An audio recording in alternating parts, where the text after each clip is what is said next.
Oi pessoal, o professor Adolfo com mais uma aula de História do Direito e História do Pensamento Jurídico.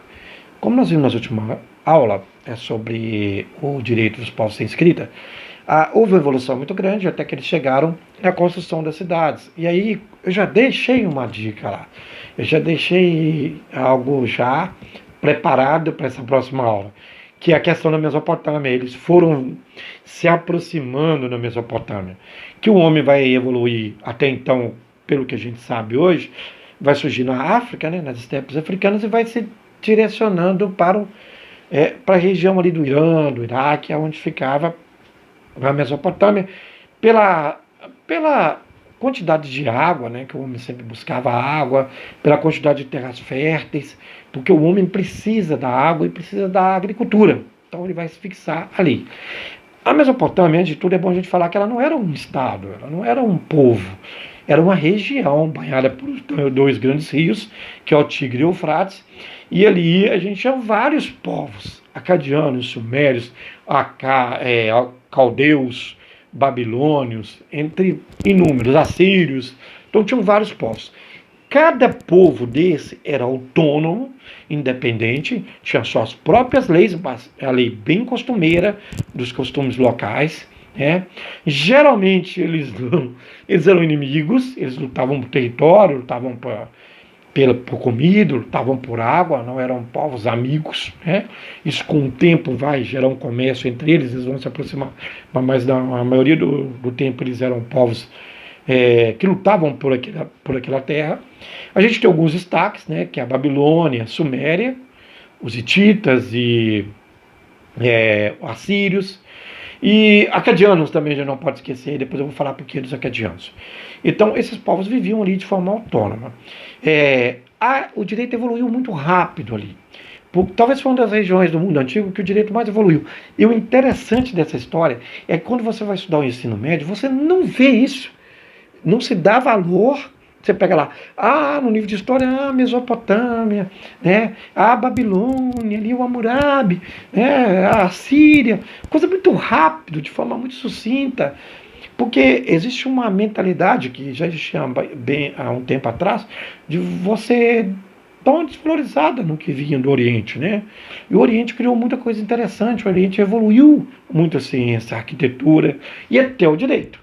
Nós vamos ver coisas incríveis aqui que os povos do Oriente fizeram.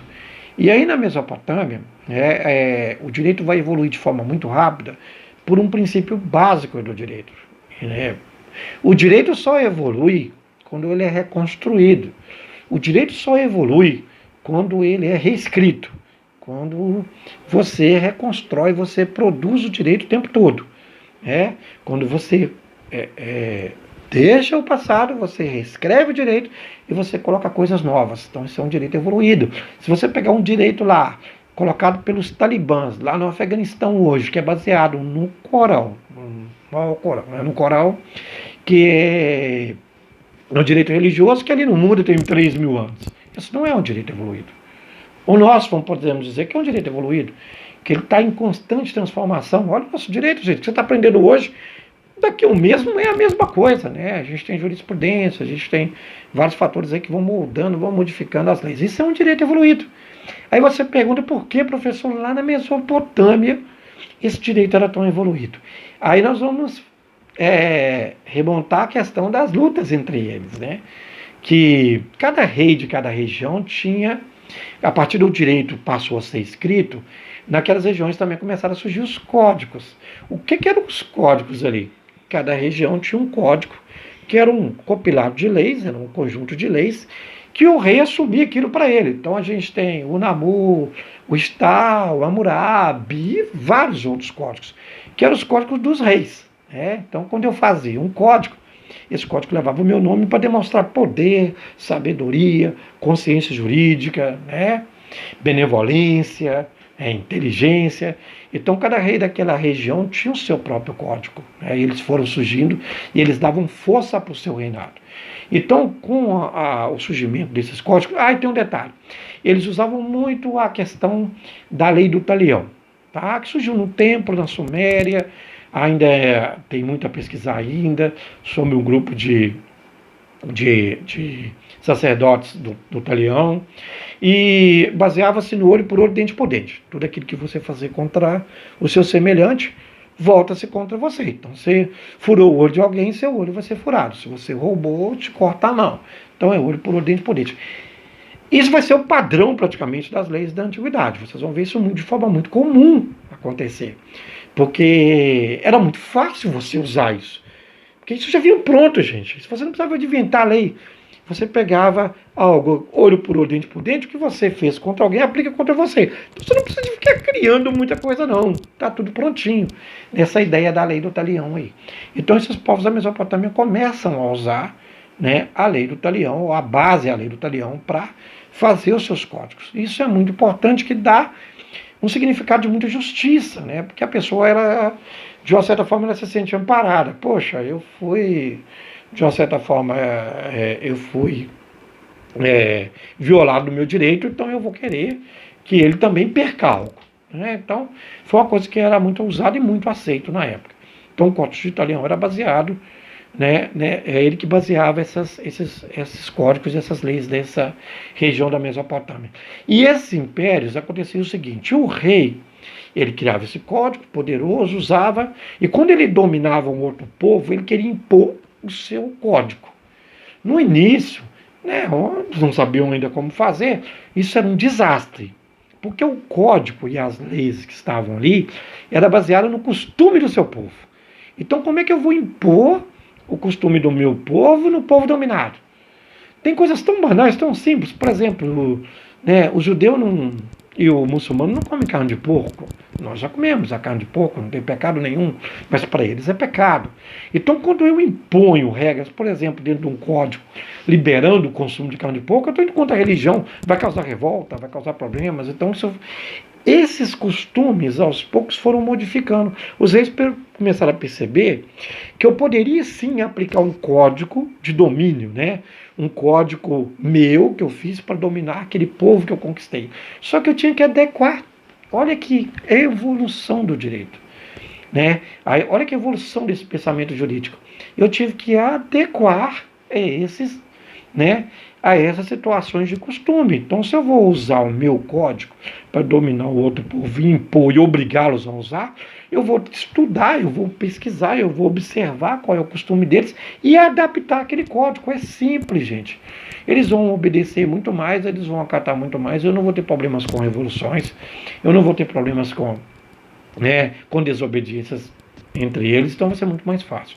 E aí tem uma outra situação que ajudou muito a organizar o direito entre os povos mesopotâmicos, além da escrita, porque agora escrita cuneiforme, eram feitas em grandes placas de barro, o rei escrevia o código nessas placas, eram levadas às praças públicas, era lida por emissários do rei, então todos ali colocava um horário, meio-dia vai ter um emissário do rei, em tal dia da semana. Então o povo ia para lá, então o povo conhecia a lei. O povo não sabia ler, não podia ler como interpretar, mas o povo sabia as leis.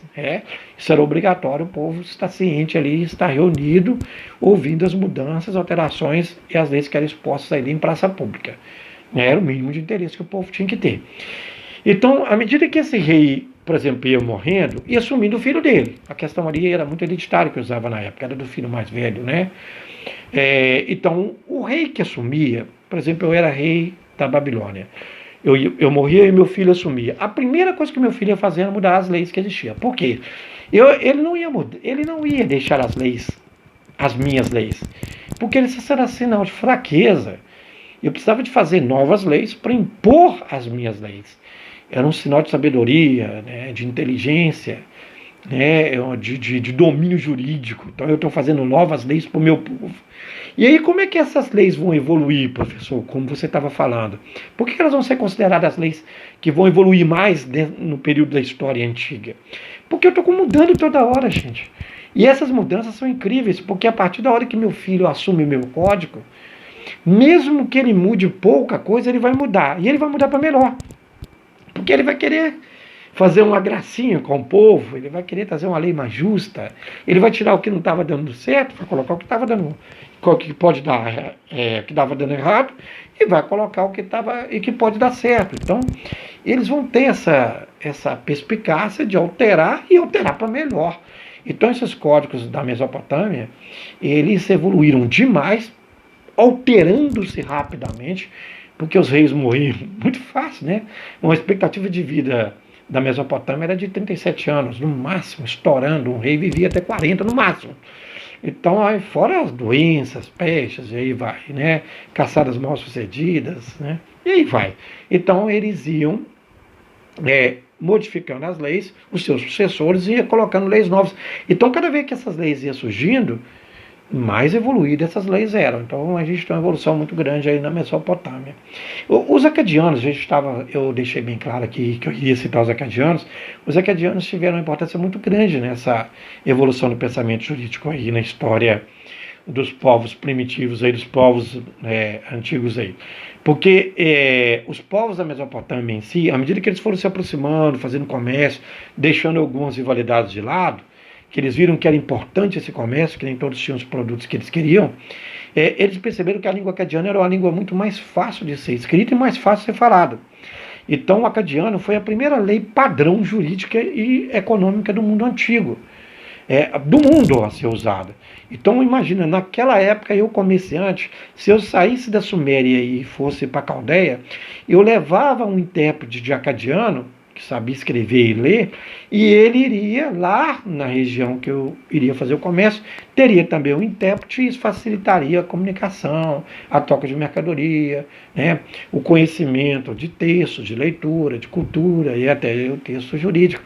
Então isso foi muito importante. Imagina, sabe o que eles estavam fazendo? Hoje a gente tem uma língua padrão, não temos? Um inglês, né, uma língua universal? Na época era o acadiano. Tudo que era escrito pelo comércio, as ações comerciais e pelas ações jurídicas, era escrita em acadiano, ou a maior parte delas.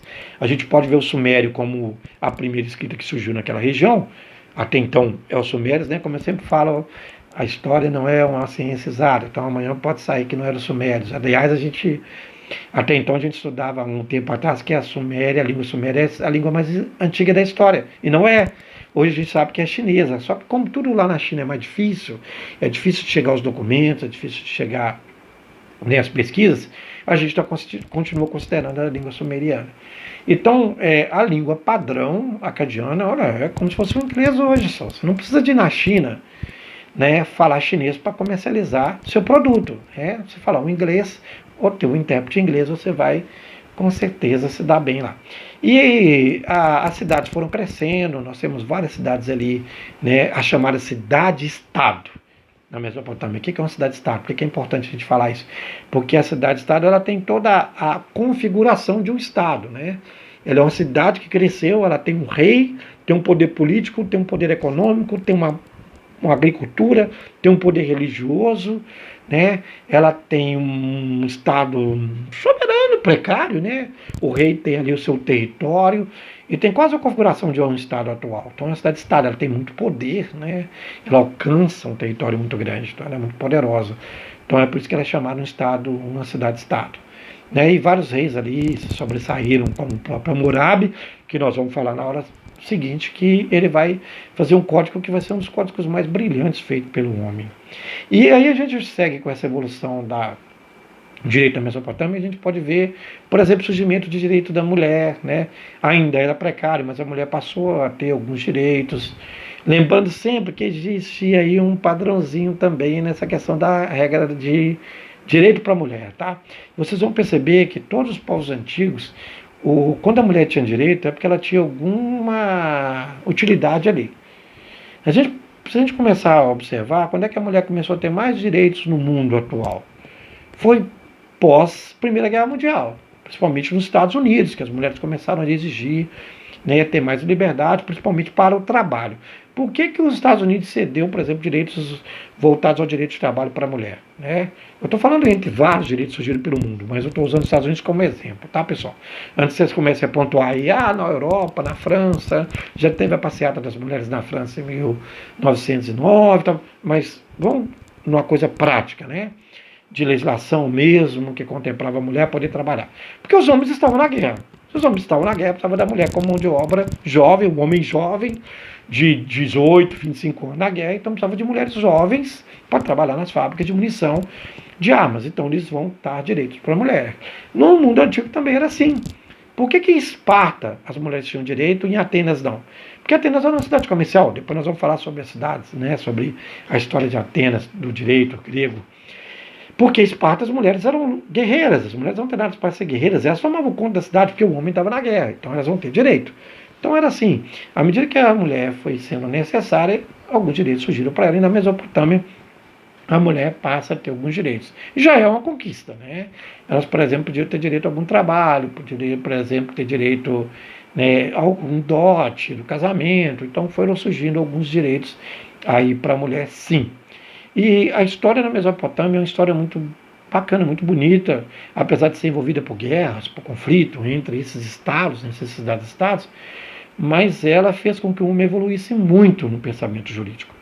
Porque ali surgiram códigos, surgiram as leis, que vai ser a base das legislações que vão vir a seguir. Na próxima aula nós vamos falar sobre o Código de Hammurabi, sobre a Babilônia, aí como esse código influenciou no direito moderno.